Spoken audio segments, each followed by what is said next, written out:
Hello, hello. I can see people started to gather, so that's really amazing. Um, Hello to everybody. You can write in the chat box where you guys are listening to us from. We're going to wait a couple more seconds until maybe more people come over, and we're going to start.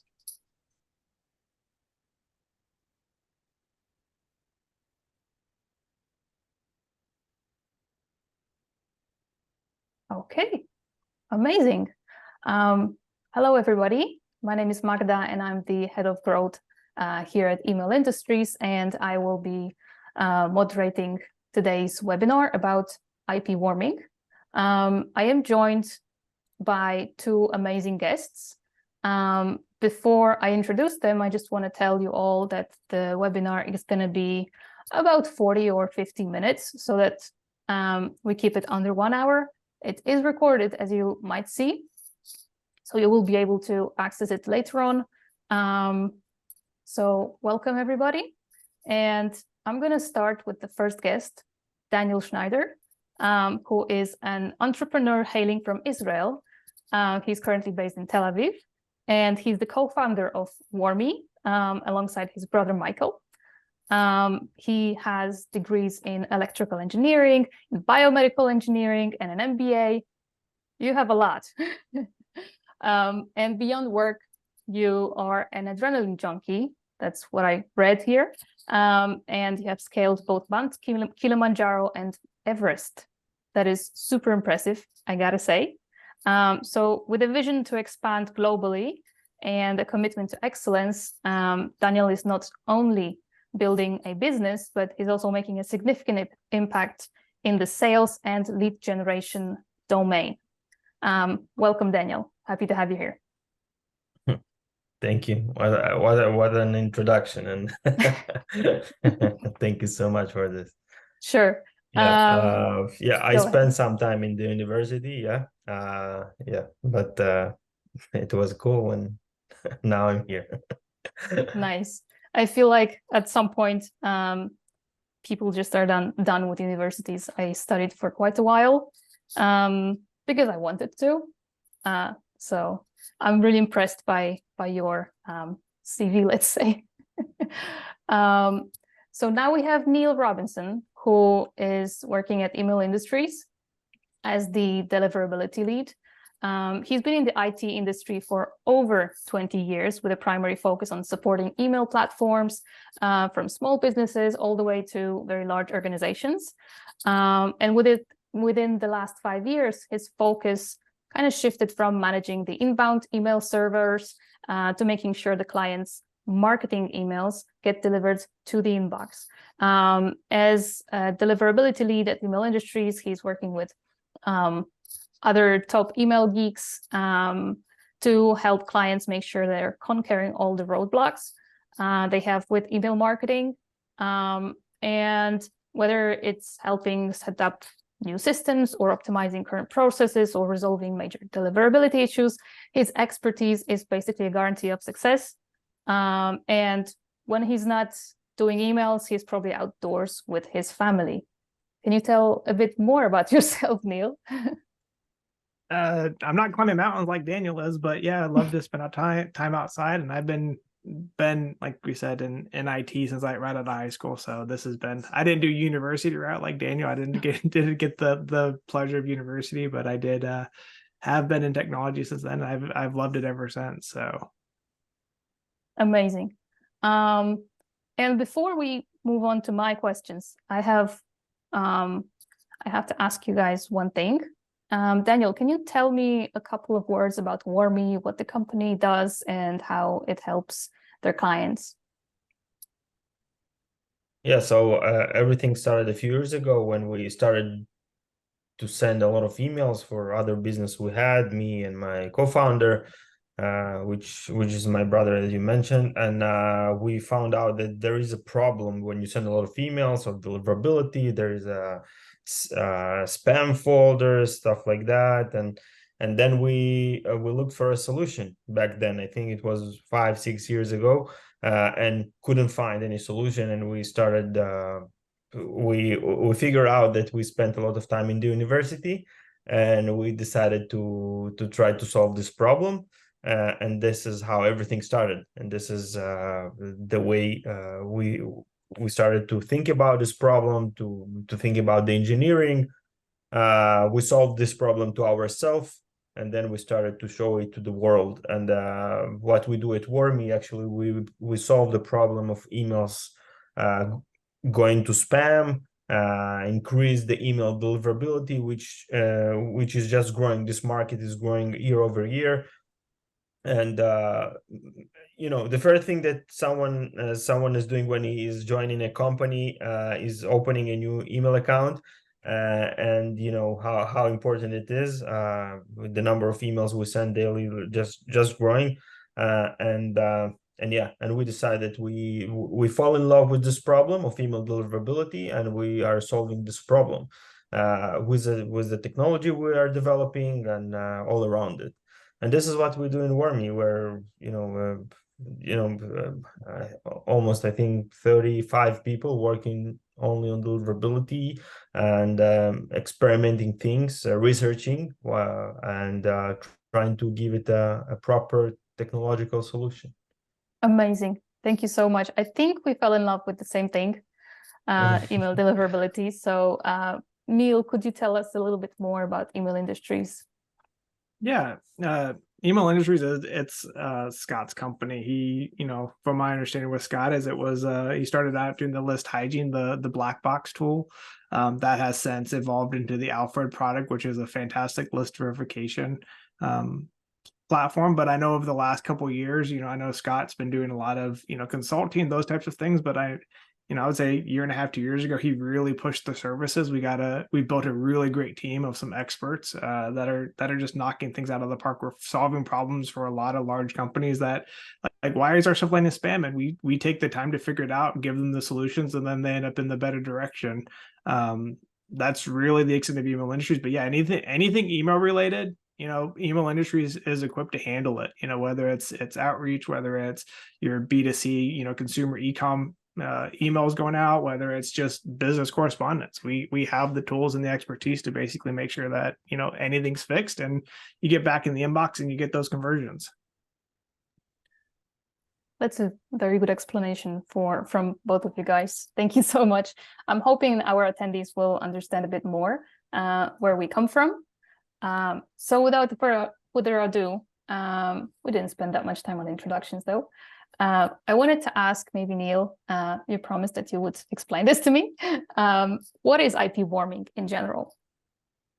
Yeah, so IP warming is the task you have to do to get your IP addresses properly prepared to send emails. This is, when you're a small business, as Daniel mentioned, when you get your first email address, there's always an organic growth when someone first starts, or when businesses first start. You have to start small, and the email servers look to expect that. So when you have an existing business and you go to, say, get a new provider or get new IP addresses for whatever reason, your volume's grown, you don't want to start at 100 miles an hour. It's like basically a car. You slowly accelerate the car.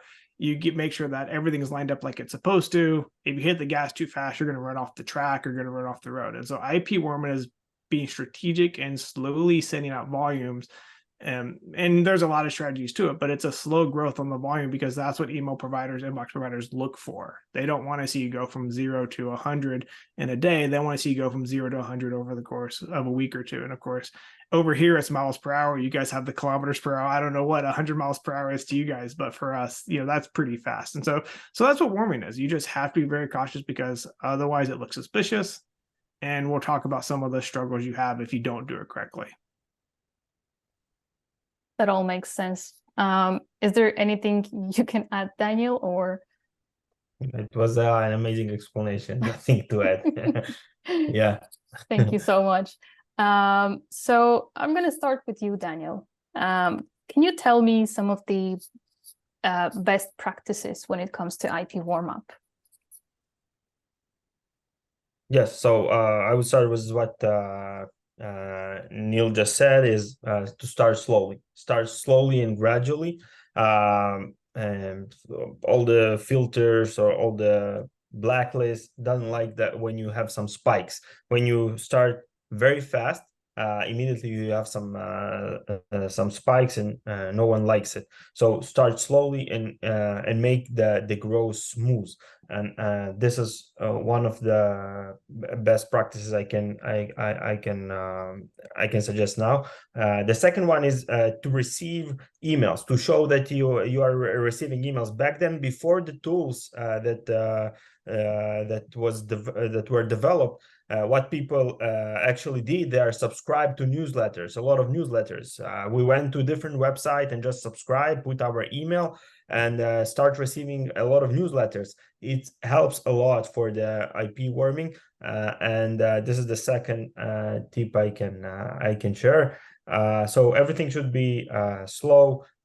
Receiving emails are very important, and the first few weeks, months, I would not send emails at all, or a very low amount of emails, and also to engaged prospect that you think that they will engage with your emails. Otherwise, quickly we can from warming we can go back to to cold temperature, I would say, or or to destroy the reputation. And this can be one way. And so this is what I can suggest. That sounds very good. Neil, can you add any other best practices that maybe you live by? I think the one thing, and I like that trick about the newsletters from old school, Daniel, that's true, because you don't think about the inbound as well as the outbound. But the one thing I would say is what I've seen where they fall into pitfalls is when they send out their emails, they're just kind of sending it out without really thinking about the quality of those leads, the engagements they're going to get. And so just because you start slow doesn't mean you're going to be on a positive thing. So when you look at the first one you send to, whether you're using a tool or you're using your list that you have, you want to send it to the quality leads that will actually engage and get you back. Because that's what warming is about, is a good foundation you build onto it. And so if you're just sending to a bunch of leads you have, or you're not using a tool to warm, or you're not having your team send emails out to people and go back and forth with engagement, it's really not going to benefit you. So you have to make sure the best practice is high quality leads, high quality contacts first at those lower volumes as you build it up. Once again, if a business starts, they start with small contacts, but those should be good one-on-one communications. That's what filters expect. And then it grows into marketing and sales. So you follow that same thing. So my tip to add to Daniel's is early on, it's good quality, engageable contacts back and forth to start with. That sounds very good. So basically, you don't use steroids when it comes to email. Don't do this, or yeah, don't push too it can hard. break your campaign. Yeah. Yep. One thing I would mention, when I think right now everyone that is listening to this webinar is important. How to kill a domain. If you want to kill a domain or a IP reputation, when I mentioned that you can join as a recipient of newsletters, some of the companies, and I suggest to all of the people that are listening to do double opt-in. Why double opt-in? Because people can subscribe to their newsletter, but easily we can put a spam trap as a subscriber. A spam trap is an email address that can detect that, like a trap, and it can kill your reputation immediately. So if you don't have on your business, on your website, a double opt-in, so I can go to your website, put a spam trap, you will by mistake send me an email, you think it's real, so you want to send your newsletter, but you will send to a spam trap, and it can totally kill your reputation. So this is something I don't want to forget, and it's a very good things to implement on your website. Double opt-in. So whenever someone put their email to get emails, he needs to verify, and the spam traps don't verify themselves. So yeah, so it's important to have this, protection on inside your newsletter or something like that. Yeah. So I said it doesn't connect to your question, but I wanted to mention it. So I will not forget later. That's very good. That's really yeah. I did not think about this one. Super important. I think yeah. I think the double opt-in kind of makes you a lot more trustworthy when somebody receives the double opt-in email first. It's like, okay, they mean business. Yeah, on our website, what we did, we don't have double opt-in, but we check, everyone that is subscribing to our newsletter. It's not automatically added to our list. We go carefully checking. So yeah, we're very keen about it. And that goes back to the quality of the leads. I've had that before where we've set up new websites in the past. You don't do a recapture, you don't do double opt-in. I think I actually had double opt-in on one client, and we actually still got hit with bots. And luckily they didn't get other emails, even though we had double opt-in. But it does make a huge difference, to make sure you're validating your contacts. Once again, quality leads go in, quality leads go out on the send. It's going to help you in the long run. And that double opt-in is a huge thing that a lot of marketers don't want to do. But for long-term email health, you almost have to. Yeah, but you can implement it on marketing emails, but for cold emails, obviously nobody will double opt-in, but it's another story. But just a small tip how you can harm someone's domain and website or IP. So please, first, don't do that, and second, how to avoid it. Yeah. I'd like to expand on this a little bit because we're talking best practices. Daniel, what's the warmies approach when it comes to IP warming? Yeah, so what we do actually, this is everything around deliverability is a kind of a black box. No, it's a lot of information out there, but it's not official from all the spam trap generators or big company that actually developing it, because their idea is to make sure that to protect their customers. But what we do actually, we always experimenting. We are doing like a black box. We are trying to do something. We see numbers again and again and again. From what we see, always we analyze, and then we are trying to improve with new technology, with new features we do to improve. So this is I think this is the only approach in this case. So to test, see the numbers, and then to iterate and see again and iterate, and this is always be like that. It's like it's kind of I would say similar to cybersecurity. There is a protector, and there is that one someone wants to get to the inbox. We are trying to help to those who wants to really get to the inbox with the right emails. And IP warming is something that you want to help some marketer to send a lot of emails. Hopefully they are relevant. Hopefully they are legit. But still, if you don't have, if you are not warmed enough, so you will not get to the inbox. And so this is what we're trying to always do, and also to trying to think how we can reduce the time of the warm up to get to the inbox. Is this something we know this is a problem, because someone wants, we want something very fast as a customers. We want to do something fast and to start sending a lot of emails, get to the inbox, get our engagements, leads. But we're trying to solve this as well. But this is only by numbers, experiment numbers, and for us is a black box, as I mentioned. Yeah, that makes a lot of sense. I think sometimes clients kind of don't understand that they need to come to you a bit earlier and not leave everything until the last moment. I need this campaign out, please do it. So I think the timing is very important here. Thank you. Neil, what are the email industries? How does email industries approach email IP warming? It's very similar to Daniel in the fact, like, one, client expectations are always out of whack. We have a lot of customers that come in and say, "Can I send 10,000 emails tomorrow?" You're like, no. So first thing we do is set clients' expectations, and we try to help them understand, like, look, if you want a long-term, we can blast something out for you, but then you're going to have to start over again next month or the month after. And we get that a lot. So, a couple of things that we do with the approach is, one, we make sure that we have a good schedule, make sure that we're aware of the volume sending out, we look at what kind of strategies do you have? Do you need to add multiple mailboxes for different, users? Is one mailbox enough? We look at the structure. How many IPs do they have? What volume are you trying to hit?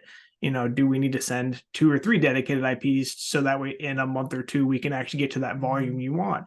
It's a lot of planning when it comes to IP warming because there's so many variables tied to it.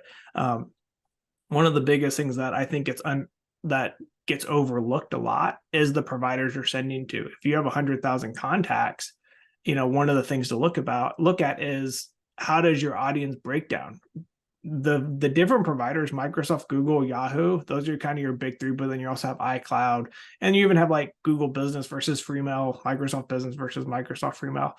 Each one of those has their own filters because they have their own information. And so what ends up happening is if you have 100,000 and you don't understand who you're sending to as far as an audience is concerned, then the problem you have is you might think you're doing great because you're getting decent deliverability at, say, Yahoo, but your Gmail might be going to spam because you didn't properly warm up each provider. So you have to get that granular on the warming side to make sure that every provider matters. The idea of the global block list outside of, Spam House is kind of the one now, but the idea of global provider to provider effect is really not there anymore. Each provider has all their information, so they know how you're being handled. And so you have to treat each one on its own. And so you have to plan that specifically. So not only is it 100,000 contacts you want to send and what's that time frame and how do you warm up to that volume, but it's how many of those are Google, how many of those are Microsoft, how many of those are Yahoo, and you want to plan those as well. So when you do your warming, you have to take that into account too, as those pieces of it. So that's one of the big things that I think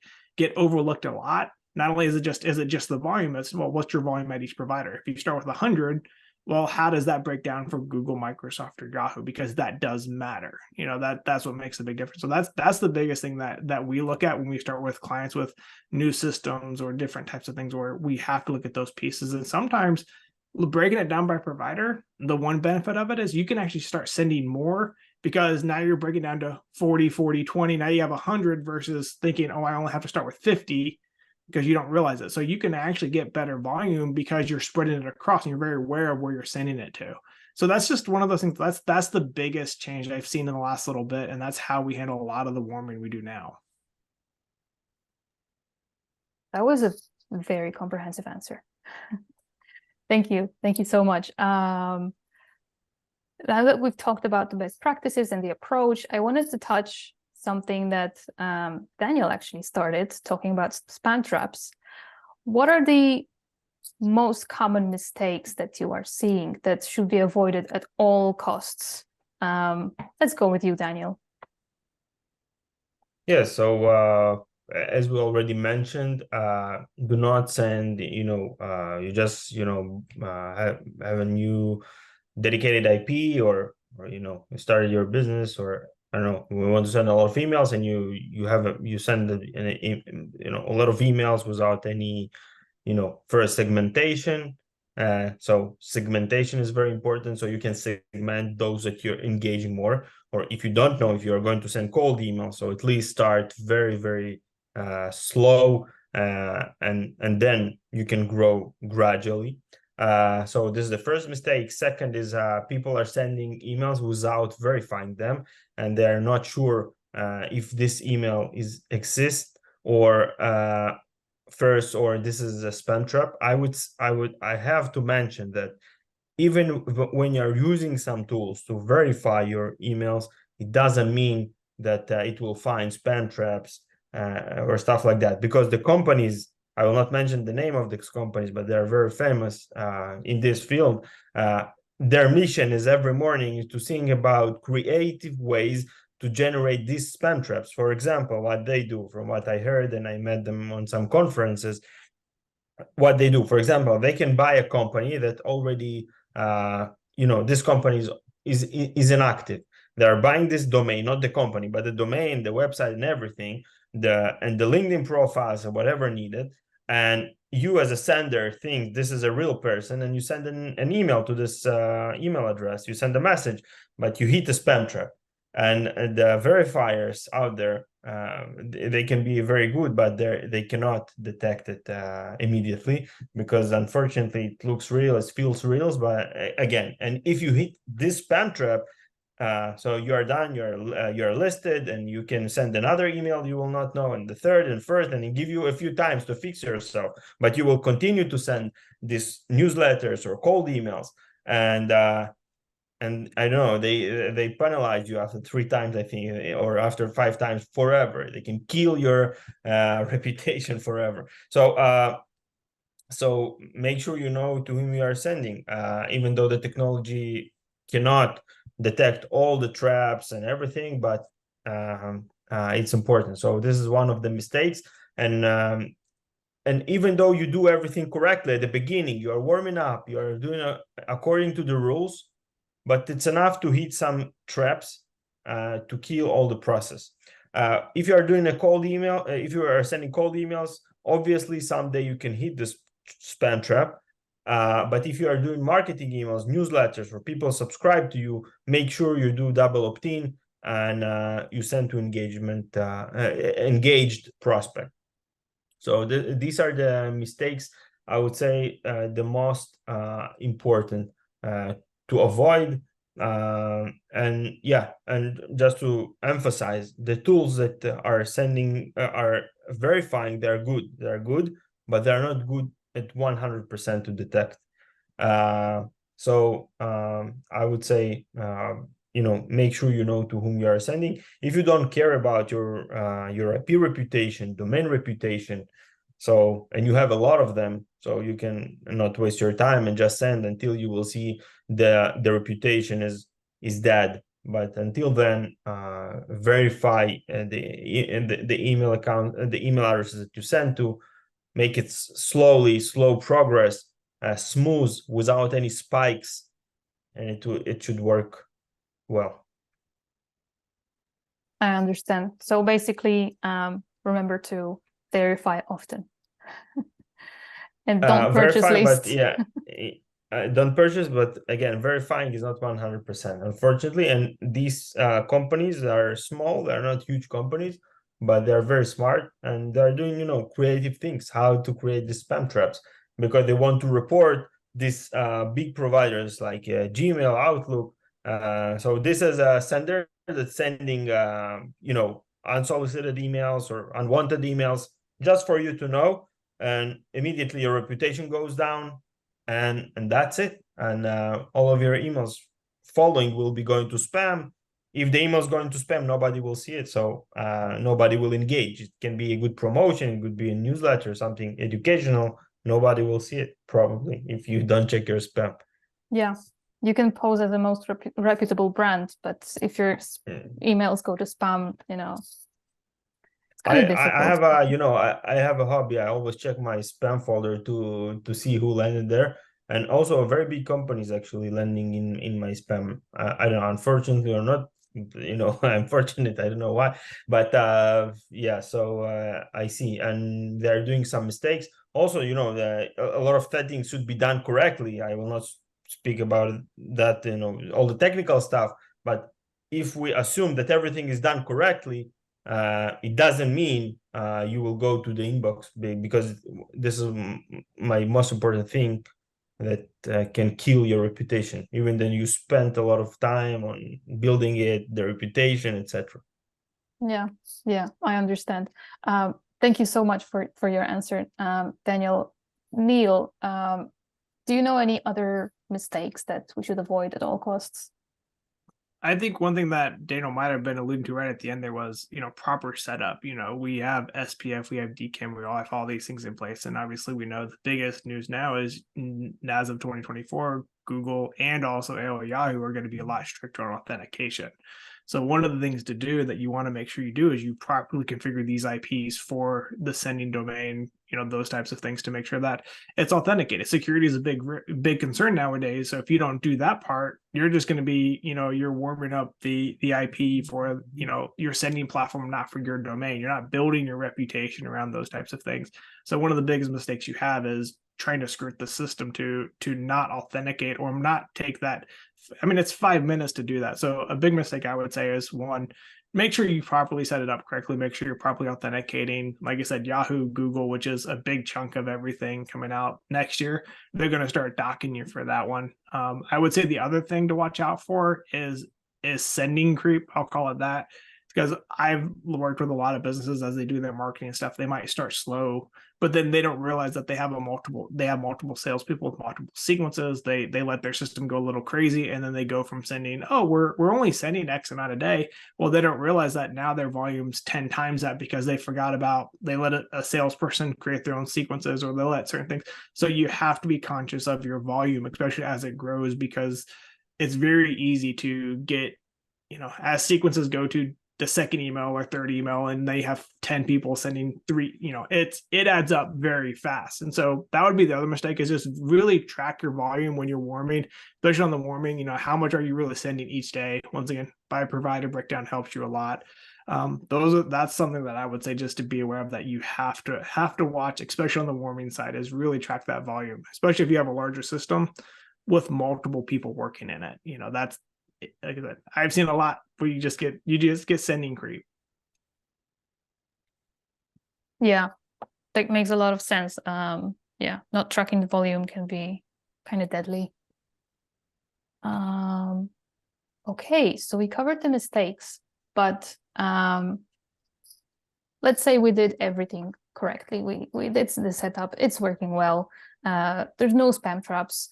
What do we do next? We need to monitor and adjust our campaigns. So can you, Daniel, can you tell me a bit about like how you monitor and how important it is to regularly monitor the IP warming part?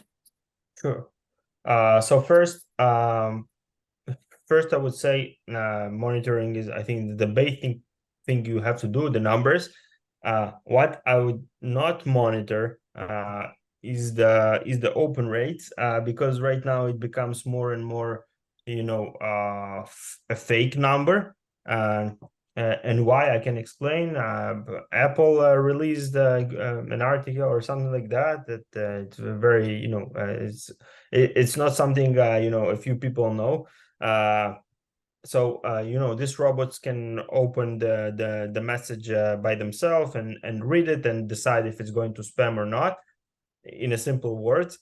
So open rates are not the metric I would measure. I would measure the right metric that you are trying to achieve. And for example, it can be, I don't know, the reply rate, or it can be the kind of engagement you are trying to achieve. Because finally, with the emails, it's just a tool to get another result. Email is not the final result. It's never the final result. With emails, you want to achieve engagements, purchases. If you are in the e-commerce world, you want to achieve, book a demos, traffic to the website, stuff like that. So this exact thing that I would measure. And this is what we do when we normally talk to customers and help them with their deliverability. What we do, actually, we're going from the end to the beginning. We're trying to ask, what is your final goal, what you're trying to achieve. If you want to achieve more leads, for example, we're seeing, and we're asking some benchmark if we have. So they used to get, with 1,000 emails they send, daily or monthly, they are getting 10 demos, for example. So if it goes lower, we're trying to understand why. Maybe it's deliverability, maybe it's the message, but there's no sense to measure open rates or stuff like that and just concentrate in this, because, as I said, emails are a tool for a final goal that is not in the email. So email is never the goal. So this is what we're trying to help. So to achieve the final goal, and this is what I would always measure: reply rate, meeting rate, engagement rate, sign-ups, purchases, stuff like that. And then I would try to understand. Maybe it's deliverability, but we can understand. We send for different groups. Maybe they will engage more or not. But open rates and stuff like that, I will not be frustrated from open rates, or people always talking about open rates. I have a low or high open rates. It doesn't mean maybe, let's say it's a correct number. You have a high open rate, and then what if you didn't convert from this email. So then what? So it doesn't matter. You can send millions. You are 100% open. Nobody did what you are trying to achieve from your email. So why you care about the open rates is it, so this is what I'm always trying. This is how I think about the emails in general. So yeah, so I think it's a common mistake, and the monitoring people are doing about opens are always concentrated on opens, even though it's not a real and correct number. They're still very stubborn about this number. But the real number you need to measure is how many leads or how many purchases you get. So yeah, this is something I would mention. Yeah. Yeah, I'm coming actually from like a social media background, that sort of stuff. So we have a lot of similarities, because a couple years ago, everybody was going after the number of views, the impressions that we had on social media posts. But frankly, what we really need to focus on is how many people actually clicked the link that we wanted, went through the post that we intended, how many people, I don't know, registered to the webinar or something else. Impressions are great, if you want to boost your ego, but they're still not the most important. Just like with the open rates, it's great to have 100%, of course, but there has to be business in this.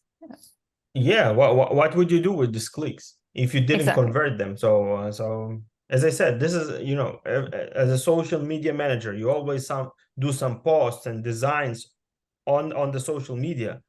But why does it mean how many people was seeing your message if you didn't convert or get traffic, or I don't know, whatever you're trying to measure?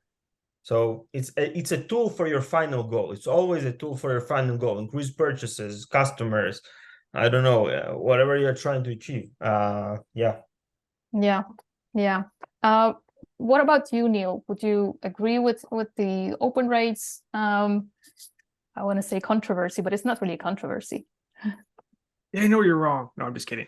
I think I wholeheartedly agree that you cannot live and die by the rates. You cannot live and die by the opens and the clicks and those. I do think there's value in those, because while you're going to be off by a certain amount of percentage, there is some information to kind of glean from your opens versus your clicks and what's going on with that process. And I think the important part is the consistency. If you start tracking it and you start seeing a consistency that you're always getting a 30% open rate and something changes, like if you're sending a weekly campaign, you always get 30%, and all of a sudden you drop down to 10, or you jump up to 50. That's when it starts looking at the problem, when you start saying what changed, what caused an issue. So while like I said, I wouldn't put my faith in I have to have a 60% open rate. I think the end goal is what's important. Did you get the conversions? Did you get the meetings? Did you sell the products? Did you get the signups? Those are what matter. But when you look at potential issues, the drastic changes in those percentages that you can measure is what helps you. I've seen it to where I've seen a spike in open rates, and then I see a drop, because what that means, and this is a little tip I've seen, is if a security filter, like say a Proofpoint, Barracuda, Mimecast, if you start having a dip in reputation, they're going to start really checking your emails, which means those open pixels are going to get scanned more, which means you're going to get a false positive, like a false increase in open rates. But then after that, you're going to see a drop. And so if you do see, here's a little tip to do. If you do see a dramatic spike in open rates, you're probably about to get hit hard with some spam placement right after that. So you want to watch your behaviors. Those are those triggers you want to look for. But that's why it's important to know your baselines. You need to know what you're consistently getting, especially if your volumes are very consistent, your content's very consistent, your senders are very consistent. If you see a huge difference, that's when you start looking at those potential issues. Once you start seeing potential issues, you look at, third-party tools that you can use. Inbox placement tests, I think, are very valuable. They're not 100, once again, just like open rates and click rates, they're not 100%, but it gives you an idea of how the different providers are handling your emails, especially those you don't have history with. So, that's a tool that I recommend looking at, because, did your salespeople create new content that all of a sudden is now getting flagged? We've had people who have the same content for years, and the web host provider got blacklisted. All of a sudden, everything dropped. Without having an inbox placement test to track those things or to look at those things, sometimes you miss it. And so to me, baseline your stats, make sure that you know what you're expecting to see, And then if you do see a problem, knowing the providers and doing inbox placement test to know where the issues lie is going to help you, I think, in the long run. Those are the two big things I would say, like why monitoring is important. And then, what you can do is spot to fix it, just, test it. If you have to, create some mailboxes at some of your big providers. Have your own Gmail, Yahoo, Outlook, just to see how it looks too, especially if you're B2C. Have a mailbox at the ones that you can use for basic testing. It's not as good as an inbox placement test, but you at least know what it's like to be your customer. Yeah, frankly, a lot of times I have both like accounts on like a Microsoft and on Gmail. That's how I was spotting any kind of potential issues that could arise. So it's always good to be the tester. Thank you for those answers. I wanted to touch the subject of like warm up for different senders. I'm expecting that it's not a one size fits all. You probably have to tailor different warming strategies to specific clients. Daniel, can you tell me something about this one? Yeah, sure. Everything depends on the amount you want to send. We see different companies that some of them wants to send, I don't know, 1,000 emails a month, and some of them even want to send a few millions a month. It's a totally different approach, totally different practices how to do that. So yeah, and it also depends on if these of their prospects are, wants to receive their emails, or we have a huge risk that they will mark it as a spam. And this is something that is very important to understand before implementing the strategy. So if the people actually wants to receive the email from you, or you have a risk they will, report you as a spammer, mark you as a spammer, etc. And the amount of emails you want to send. The segment also is important, because there are some segments that a little bit harder to get to the inbox. Some of the time it's related even to the message that you're about to send. The message itself can also trigger the spam filters, and even though that everything is working properly, the reputation is amazing, everything is warmed up, but the message can trigger the spam filters, which finally, nothing will help you. It's also is very important. Yeah, I would say, yeah, this is my answer. Thank you so much, Daniel. I think some of our attendees will relate to this. Neil, what about email industries and our approach to different senders and warming up their IPs? Like I think, Daniel, like every client's going to be a little bit different. Who's their demographic. With the mailboxes, once again, it's what platform should we be sending at? Dedicated IPs versus shared IPs. Because those are different tactics, and mailbox outreach versus an SMTP outreach. So they're all kind of different. That's where the different strategies come in, because also you look at the age of the domain that you put on those IPs.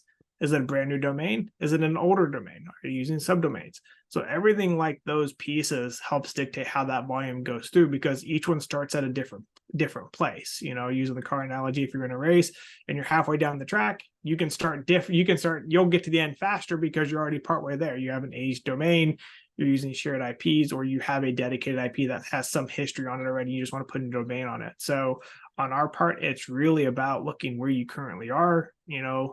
Do you use a tool like, Warmy, Daniel's tool, to basically start repairing some stuff from scratch? Have you tried this before and you've messed up and now you're trying to get back to where you want to go?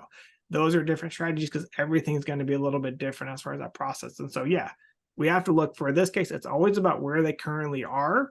What's the current status? Because you can't always do the same thing. And then where do they want to go, and what's the business functionality of it? So that's always the biggest variations we look at, because it does go back to infrastructure, and it goes back to what are you getting us into when we first start. Thank you so much. We will have to wrap up quite soon, because I don't want to keep everyone too long. But I noticed that we have a couple questions in the Q&A section. If you don't mind, I would like to maybe tackle a couple of them.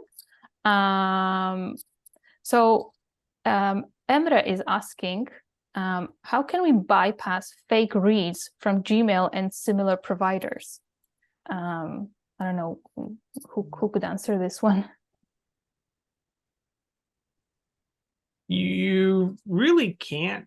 I have seen some. I did see a trick on LinkedIn the other day. I don't remember who it was, but he put like a hidden link in his in like one small part that most people won't click, and that helps you kind of eliminate the filters or the false opens, those kind of things. But really, for the most part, it's really hard to track. Apple made it very hard with their Apple Mail client to do the, with the NPP. They really don't give you much information. I know some providers can kind of start. We kind of know what's an Apple MPP, but you really don't. It's you're kind of at the mercy of the ESPs. You're at the mercy of the idea of the private information and the security that comes from it. So really, it's about knowing your audience. Checking your baselines, as Daniel pointed out, knowing your conversion metrics. Or are you really getting the conversions after the fact? Because there's 2 or 3 steps. There's an open, there's a click, there's then the next step after that. Do you have your analytics in place to really see who's clicking and opening those types of things through the website? And so really, that's what it's going to boil down to. But for the most part, you're kind of at the mercy. You kind of have to know your audience and know how things are going. You have to, it's kind of a guesstimate more than an accurate reading. And you have to, like I said, if I know that most of my audience is Microsoft, I know that my open rate is going to be weird because Outlook itself as a client doesn't open images. So I know they're going to have a lower open rate than you normally would because Microsoft by default doesn't. But if you have Gmail, you might get positive. Or if there's a lot of Apple Mail, you're going to get a lot more. So you have to find that balance of what it is. And it's just, once again, know your system, know your list, know your conversion metrics, and just be very cautious or very smart about what you have going on. Analytics are very powerful here. Thank you so much. I want to mention. I want to also to explain how it works. The open rates is very old technology, nothing sophisticated.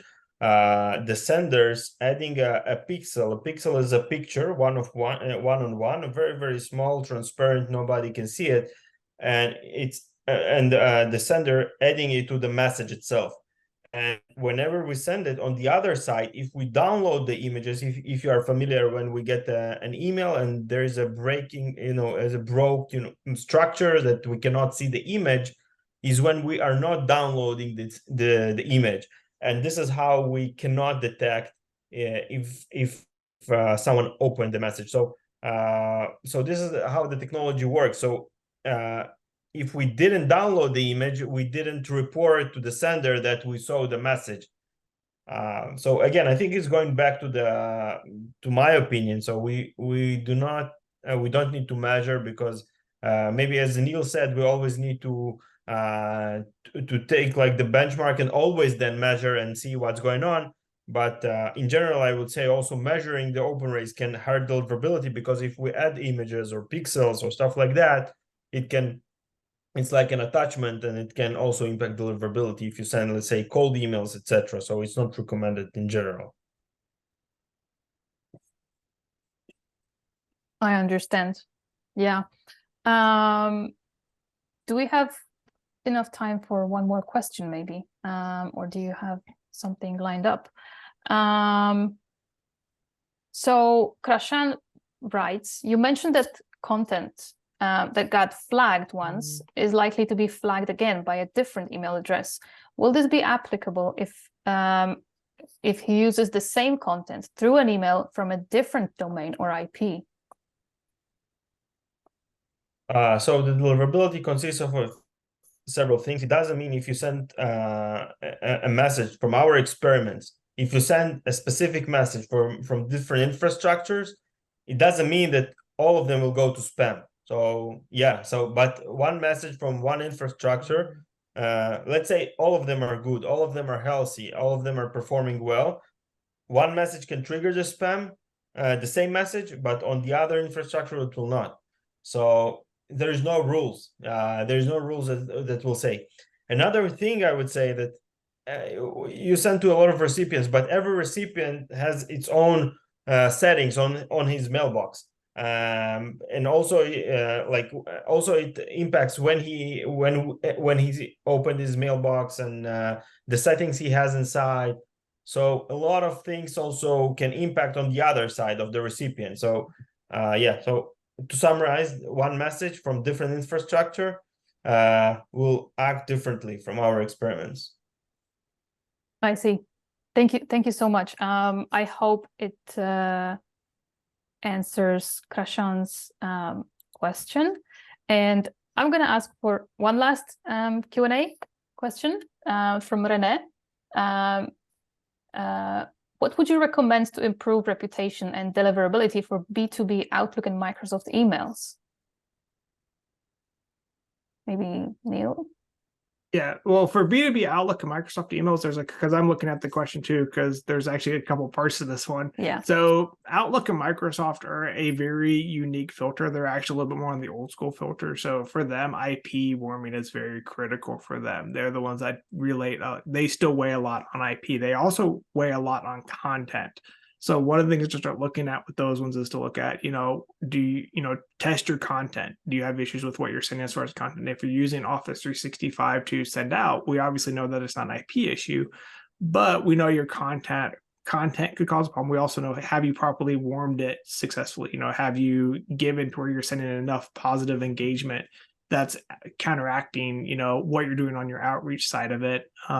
So with them, it is more about content. It is more about IP address. And so that's going to be the biggest changes for those. Google is definitely they're more domain based. They're definitely really care about the domain. And then if you do see multiple content, or they do see some content that's getting, not opened or flagged as spam, you do start having some content problems. But that would be the big thing. And then your question about that top level domain, that weird, unique one that's not a .com, I think you had .events. Those actually, because of the way that the internet works, is we have seen some issues on the business side when you don't use a more standard, top level domain. .events, that's a newer one. If there's already another domain that's there, it can really impact it. So I would say you want to test with some other domains, possibly. If you can use a .com, it's better, because we had a customer that changed domains to a .ai. And they literally were getting blocked by filters just because their domain was now a .ai. Certain filters just don't like that yet. So yeah, that could definitely cause a huge issue, especially with Microsoft and the older filters that they have. And that's usually what we work with. And then we'll warm and prep the content. Make sure that everything's lined up at Microsoft as far as it's positive, so that content doesn't get flagged as spammy, it gets flagged as engaged and wanted. So that's what you'd be looking at for the B2B Microsoft side. Thank you. I think we're going to have to wrap up. I wanted to thank you, Daniel and Neil, so much for coming here and explaining a lot of things about IP warming. We won't be able to answer all questions. However, don't worry, this is recorded. So you will be receiving a recording afterwards to the email through which you registered. And we will be creating articles with some Q&A sessions as well. So no worries, all your questions will be answered. Thank you, everybody, for joining. Thank you, Daniel and Neil, again. And thank you so much. Thank you. And don't forget to follow us on social media. Thank you. Thank you so much. Thank you. Bye-bye.